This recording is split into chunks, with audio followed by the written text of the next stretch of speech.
이 건은 사실 국민 대토론회가 있으니까 제일 위로 한번 올리셔서 토론회 일정을 다시 한 번만 그러시죠. 보여주시면 예, 좋겠습니다. 보여주십시오. 네, 총리님, 저 서울시장 말씀 좀 드려도 될까요? 지금 이 건은 그냥 국민 대토론회가 있으니까요. 그냥 요건으로 넘기면 좋겠습니다. 공급 관련해서 7월 14일 날 국토교통부 있고요. 금융 관련해서 7월 15일 날 금융위원회 있고 세제 관련해서 7월 16일 날 재정경제부 있습니다.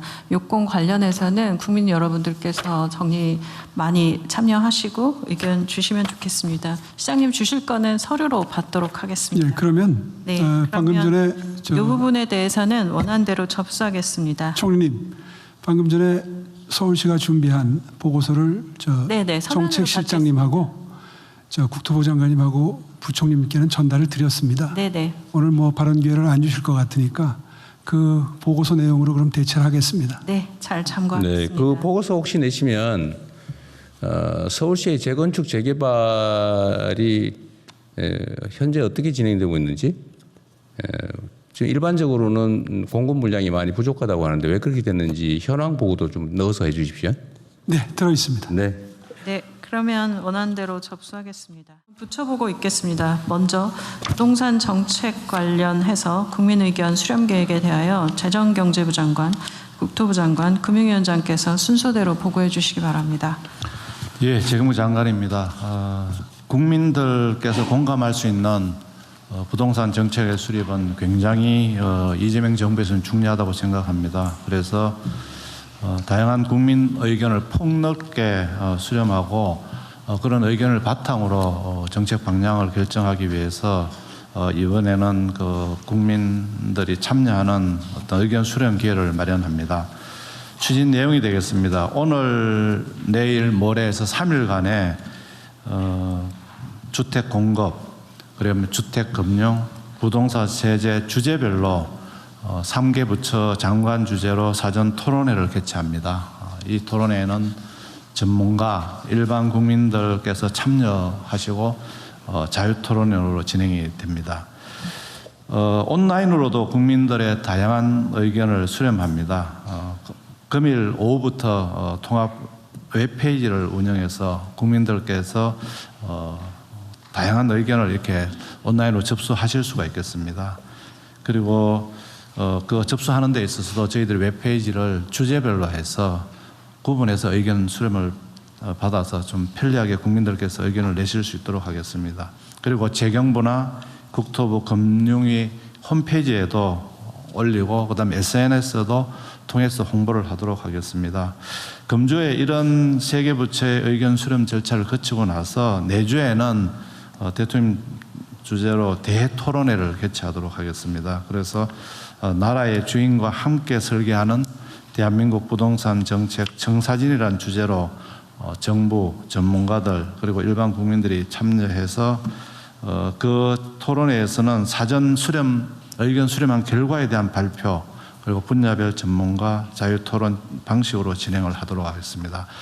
그러면은 저 정부에서 정리한 주요 논의 쟁점은 별도 PPT로 설명드리도록 하겠습니다. PPT 하기 전에 네. 공급 금융 세제에 대한 주제가 있는데 이 왜 규제에 관한 주제가 없어요? 규제에 관해서는 어디서 논의합니까? 예를 들면 뭐 어떤 규제 제도 있잖아요. 규제도 공급 같으면 공급을 하는데 규제가 사람들 그렇게 못 알아들을 것 같은데. 네, 같이 포함해서 하는 걸로. 네, 그건 명확하게 표시를 해주면 좋을 것 같아요. 그러니까 그다음에 규제 제도. 금융도 대출을 제한한다는 게 국민들은 다 규제로 생각하고 있습니다. 그래서 근데 제가 말하는 건 예를 들면 뭐 무슨 지역 지정 허가제도 뭐 이런 거는 공급 금융 세제에 안 들어 그 안에 넣어서 들어가긴 하는데 그렇게 생각이 잘 안 될 것 같아요. 네, 알겠습니다. 그럼 가로 열고 하나 해주세요. 네네. 공급에다 그만 하든지. 관련이 공급하고 관련이 있겠네요. 예. 공급에다 가로 열고 더하기 규제. 규제. 금융도 관로 더하기 규제 이렇게 하도록 하겠습니다. 금융은 당연히 금융의 본질은 규제니까. 세제도 마찬가지고. 네, 그거 하고 통합 홈페이지에 운영을 한다는데 그 왜 홈페이지 표시가 없어요? 통합 아직 안 만들었어요? 만들어놨는데 오늘 토론회를 거쳐가지고 좀 정리 다시 한 다음에. 다시 한 다음에 알았습니다. 네, 말씀하십시오. 네. 오늘은 이게 내용을 토의하자는 게 아니고 예, 쟁점에 대해 쟁점이 뭐냐? 예를 들어 우리 국민들께서 예를 들면 각 부처 토론회 또는 대통령 주재 국민 토론회에 뭐가 논의될지 중구난방으로 얘기하면 곤란하니까 핵심적인 주요 논쟁점이 뭐다를 오늘 정하는 거예요. 네, 그렇습니다. 그 얘기까지만. 네. 예. 그래서 이 그런 얘기하면 이제 밤새야 되니까 그건 나중에 하고 오늘은 뭘 얘기할 거냐. 네. 그래서 오늘 이제 저희들이 제시하는 이 쟁점 이외에 국민들께서 보시고 또 쟁점이 쟁점이 있다고 있으면 올려주시면 또 저희들 정리하도록 하겠습니다. 이게 너무 많으면 안 돼요. 하여튼 쟁점이라고 하는 게 주요 쟁점이라 해야 돼요. 이렇게 다툴 건 무지하게 많죠. 이거는 대한민국의 최대 문제가 부동산 아닙니까? 네.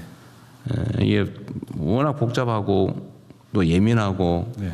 또 아주 사소해 보이는 것도 엄청난 영향을 미치는 중요 의제라서 근데 얘기하자면 끝이 없는데 또 어쨌든 중요한 거 그중에 이런 걸 뽑아야 얘기가 돼요. 안 그러면 입구도 못 들어가고 싸우다가 거기서 쓰러져 가지고 네. 얘기를 하나도 못하는 경우가 알겠습니다. 발생해요. 예, 그러면 먼저 주택 공급 분야에 대해서 국토부 장관님께서 설명해 주시기 바랍니다. 예, 국토부 장관입니다.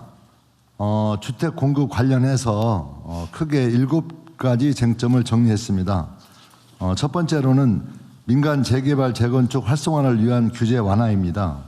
도심 공급을 위해서는 용적률 상향, 대출 규제 완화 등을 통해서 정비 사업을 적극적으로 활성화해야 한다는 의견이 있습니다.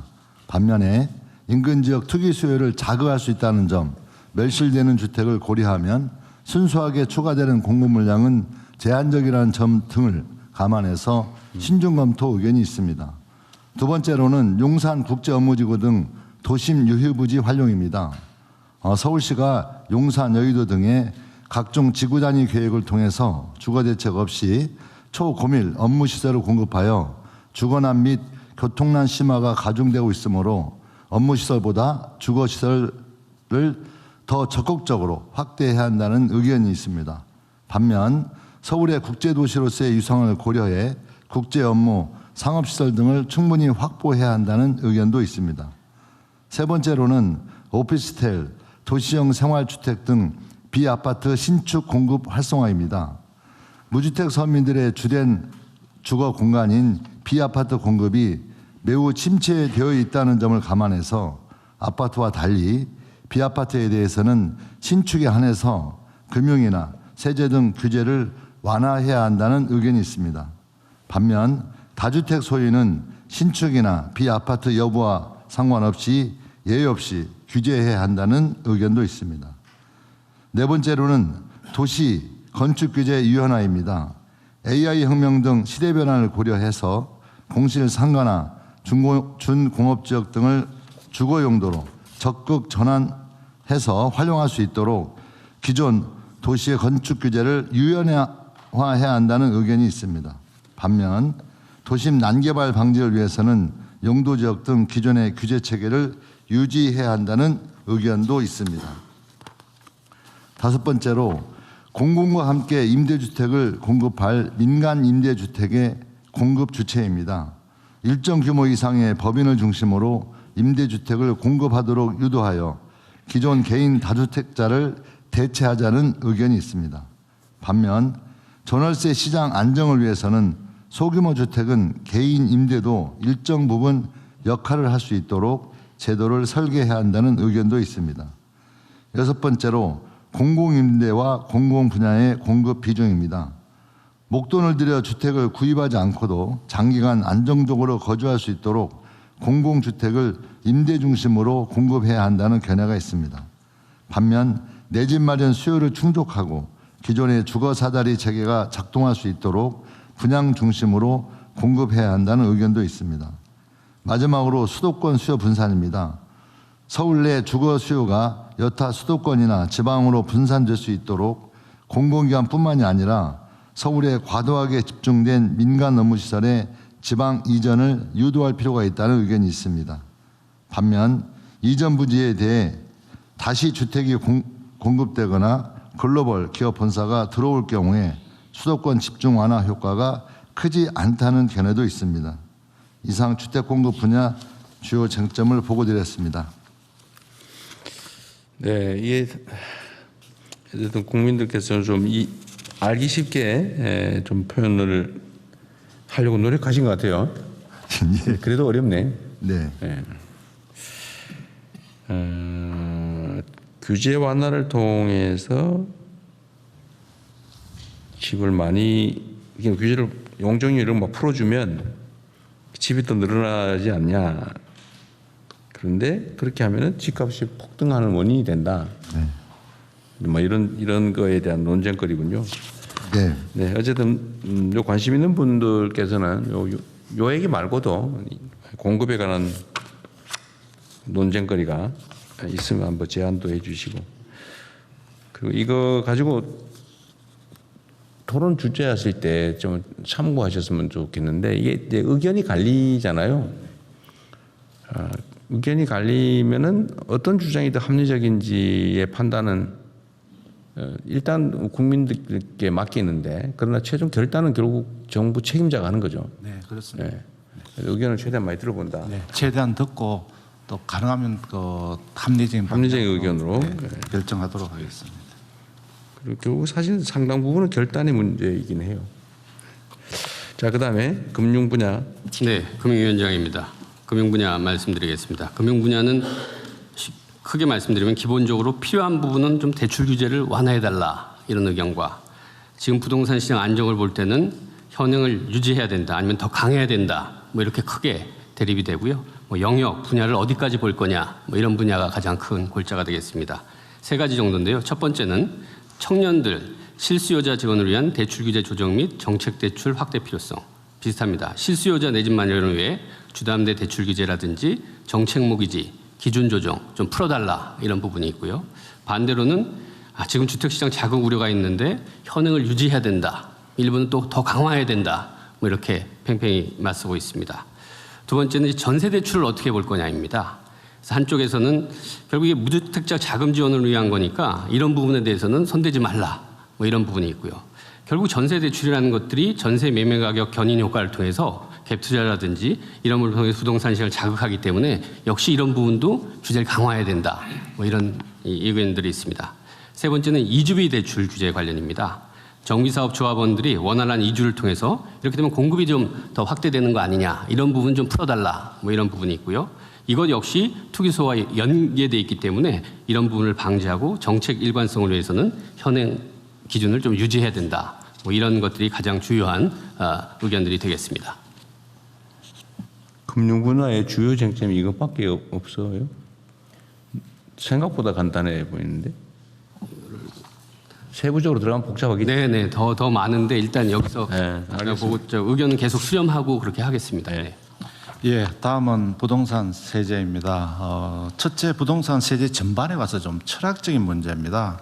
이 부동산 세제 개편을 해가지고 부동산 시장이 안정이 되겠느냐, 또 이게 이렇게 했을 때 부동산 세제의 목표가 뭐냐. 그래서 저희들은 이 과세 제도의 합리화로 보고 있습니다만 시중에서는 또 자꾸 집값 잡기 위해서 세제하는 걸로 이렇게 오해하는 측면이 있어서 이 부분에 대해서는 저희들이 좀 설명을 드릴까 하고 있고요.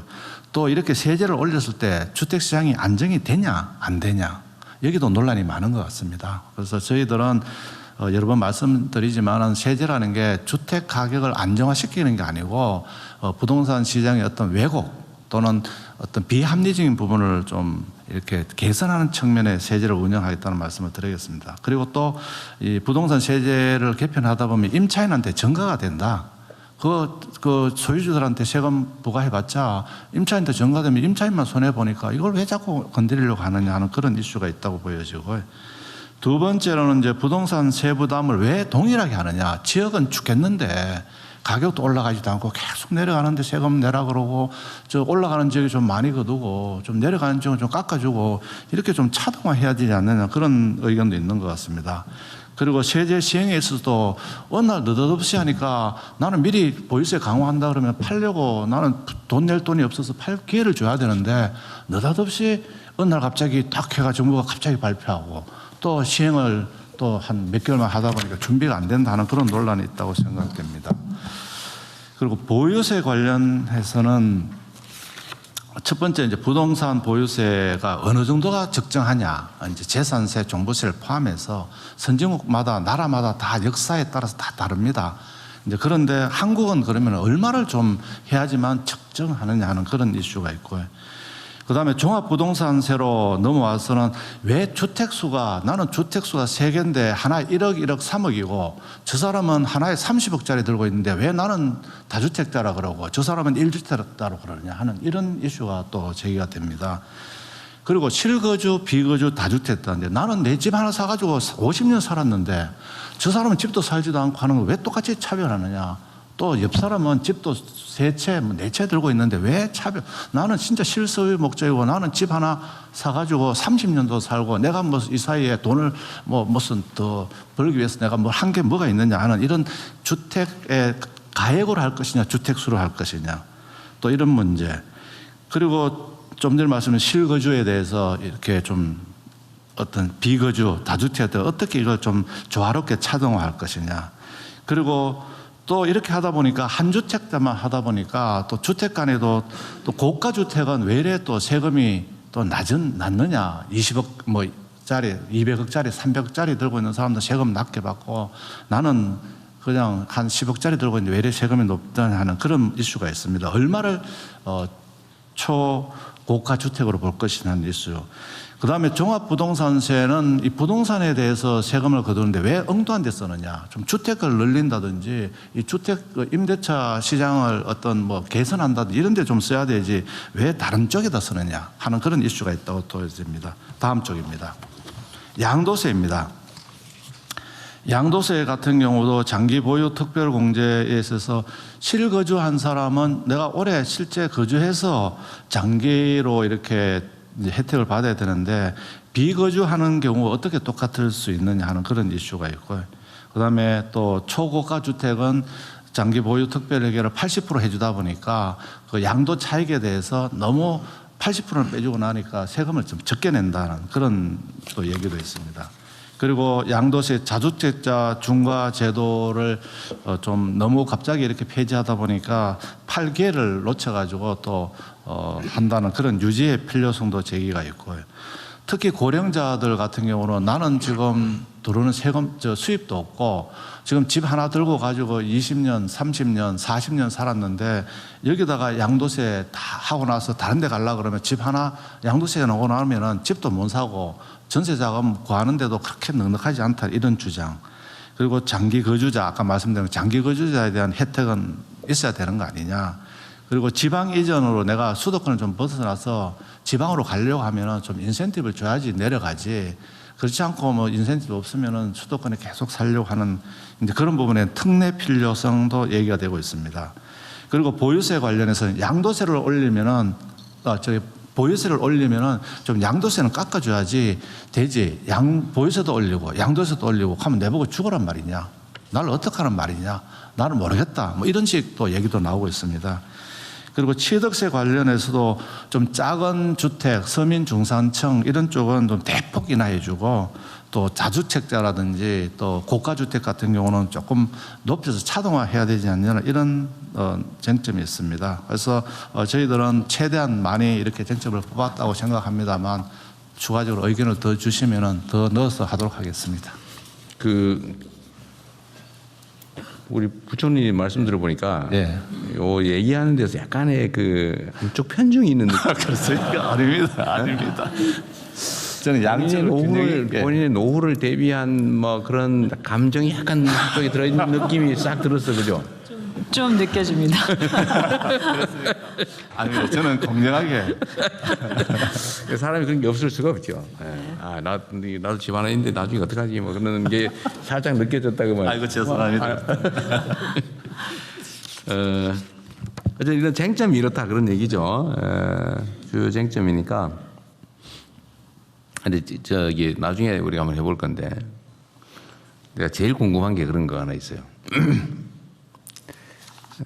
우리 지금 실시간 누가 체크하고 있죠? 열심히 모니터링하고 있습니다. 네. 그 우리가 뭘 하냐면은 이쪽에 동의하면 1번 눌러주세요. 저쪽에 동의하면 2번 눌러주세요. 이런 거 많이 하거든요. 그 중에 딱 한 개만 해보고 싶은 게 하나 있는데 네. 우리가 대체적으로 이제 공감되는 게 있거든요. 아니 1주택에 실거주하는 내가 진짜 쓰는 또는 쓰려고 사놓은 잠깐 비워놓은 일시적으로 비거주하지만 내가 주거용으로 사놓은 내가 살려고 사놓은 집 한 채 이거에 때문에 내가 고통받으면 안 된다는 생각을 되게 공감하잖아요. 근데 그 중에 어떤 게 있냐면 소위 똘똘한 한 채 뭐 이래가지고 지금 아주 오랫동안 축적된 우리 사회 문제인데 여기는 통상적인 한 채는 모르겠는데 소위 초고가 막 100억 막 이래야 하는 집에 대해서 그 실거주 1주택이라고 거의 감면해주는 이거 똑같이 하는 게 맞냐 이런 논란이 있는데 그 제가 지금 혹시 방송 보시는 분 우리 국민 여러분 중에 제가 1번, 2번 누르기 한번 해보겠습니다. 네, 이 실거주 1주택인데 초고가 주택에 대해서는 통상적인 보호보다는 좀 추가된 보유 부담을 하는 게 좋겠다. 초고가에 대해서는 좀 차별적으로 부담시키는 게 좋겠다에 동의하시면 1번, 그거 아니다 2번 한번 눌러주시면 좋겠습니다. 우리 1번. 국무위원님들은 전화기 뺏겨가지고 못 누르죠? 못 누릅니다. 한 1분 정도 한번 보시면 한번 대충 1, 2번 비중을 한번 봐주시면 좋을 것 같고요. 하여튼 요 의견들의 추가될 쟁점들, 이 쟁점을 좀 더 쉽게 표현해 주면 좋을 것 같긴 한데, 그죠? 네. 너무 학술적으로 표현해 놓은 것 같아. 그러니까 좀 알아듣기 쉽게. 그리고 쟁점의 중요성 순서로 좀 했으면 좋겠고요. 또 하나는 어쩔 수 없는 뭐 당연한 거 있잖아요. 예를 들면 아까 그 부동산 세제에 관한 얘기는 이게 집값 잡으려고 세금하는 거냐? 이거는 사실 아니죠. 이게 부수적 효과라고 할 수 있겠는데 이 대한민국의 부동산 세제는 사실은 이제 조세를 부과하기 위해서 형평성 있는 조세 이게 제일 중요한데 맞습니다. 이게 지금 주택 분야에 대해서는 이 조세 제도가 많이 왜곡돼 있단 말이에요. 변형돼 있죠. 변형 또는 왜곡돼 있죠. 뭐 이래 공제해주고 저렇게 빼주고 뭐 이렇게 하고 이렇게 너무 이렇게 많이 변형을 해가지고 조세의 기본적 기능을 못 하고 있는 게 문제인 거죠. 근데 이게 오히려 이제 조세가 기본적 기능을 못 하다 보니까 그게 부동산 투기 유발 요인이 돼버린 거예요. 네. 이 정상화가 필요하다. 맞습니다. 이걸 통해서 집값을 뭐 눌러보겠다. 뭐 그거는 1차 목표는 아니고 네, 정상화가 1차 목표고 두 번째는 부수적인 투기 유발 이 부작용을 좀 완화해야 되겠다라는 점을 좀 이해해 주시면 좋겠어요. 어떻습니까? 공무실장 1번, 2번 중에. 예, 지금 1번, 2번 지금 쭉 이렇게 보니까요. 대충. 대부분의 댓글이 네. 1번입니다. 아니, 비중이 얼마나 돼? 일반 한 90%대 10%. 지금 그러니까 초고가 주택은 실거주 1주택이라도 좀 강화하자는 점에 대해서는 대체적으로 동감하는 것 같네요. 그렇습니다. 네, 그러면 그게 이제 나중에 이런 식으로 좀 진행을 할 거다 그 말을 미리 드려보려고 하는 거예요. 예. 그리고 그게 얼마 정도면 적정하냐. 예를 들면 20억, 30억, 40억, 50억, 60억, 70억, 80억, 90억 있는데 그냥 앞 글자 한번 눌러보시면 어떻겠나 싶습니다. 아니 1, 2, 3, 4, 5, 6, 7, 8, 9까지 선택은 100억 넘는 거는 뭐 90억까지 시가 기준으로 예, 10억, 20억, 30억. 이 안에는 하면 안 된다는 0번으로 그러니까 각자 한번 눌러보라. 이거 지금 언론 아니 뭐 어쨌든 토론에서 많이 실제로 하고 있는 거예요. 어느 정도가 적정하냐, 네. 어디부터 하는 게 맞냐. 그러니까 100억 예를 들면 10억, 20억, 30, 40, 50, 60, 70, 80, 90 이게 시가 기준이고 네. 이거는 아니다. 예를 들면 100억 이상이라 해야 된다. 하면 안 된다. 이거는 0번으로 하고. 네. 우리가 10번, 11번 이렇게 눌러도 되긴 한데 그것도 한번 해볼까? 근데 그 안에 있을 것 같아요. 대충. 우리 국무조정실장님 이거 처음 해보죠? 저는 수없이 많이 했습니다. 잠시만 기다려 주십시오. 예. 근데 지금 어때요 숫자는? 예, 지금 대충. 여러 가지 숫자가 있는데요. 여기 지금 예시로 지금 방금 부총리가 보고해 주신 게 30억, 50억 지금 100억 등이라고 지금 예시가 돼 있지 않습니까? 그래서 예시를 보셨는지 아니 내가 지금 내가 다시 하는 게 뭐냐면 예.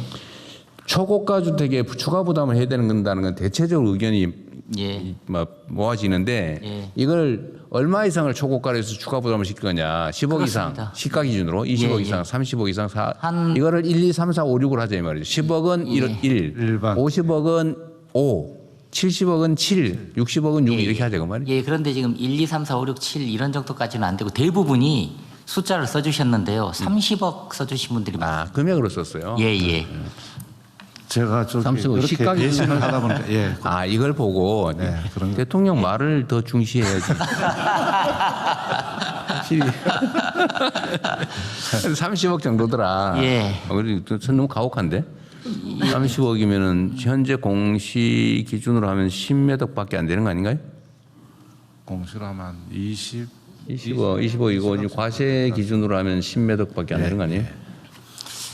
우리 국민들께서 너무 예, 지금 저기 국무회의를 보고 계시는 국민들이 많으시긴 한데요. 지금 대다수 국민들은 아니시기 때문에 실제로 이렇게 부처에서 의견을 수렴하는 과정. 그래도 그 한 10,000명 보고 있을 거 아니에요? 폭넓게 해보면 조금 더 국민 의견을 정확하게 반영할 수 있습니다. 근데 그 중에 제일 많은 게 30억이에요? 그렇습니다. 의외네. 한 50억 할 줄 알았는데. 20억도 꽤 많습니다. 20억도 많아요? 예. 그거 하면 우리 큰일 날 것 같은데. 네, 제가 드릴 말씀은 없는 것 같습니다. 아, 여기 20억 넘어요? 집 없어 이제. 집 한 채 있습니다. 근데 20억 넘습니다. 네. 네, 자 여기까지 하고 이거는 더 넘어갑시다. 대통령 그럼 이거는 사실 국민 대토론회가 있으니까 제일 위로 한번 올리셔서 토론회 일정을 다시 한 번만 그러시죠. 보여주시면 네, 한번 좋겠습니다. 보여주십시오. 네, 총리님, 저 서울시장 말씀 좀 드려도 될까요? 지금 이거는 그냥 국민 대토론회가 있으니까요. 그냥 요건으로 넘기면 좋겠습니다. 공급 관련해서 7월 14일 날 국토교통부 있고요. 금융 관련해서 7월 15일 날 금융위원회 있고 세제 관련해서 7월 16일 날 재정경제부 있습니다.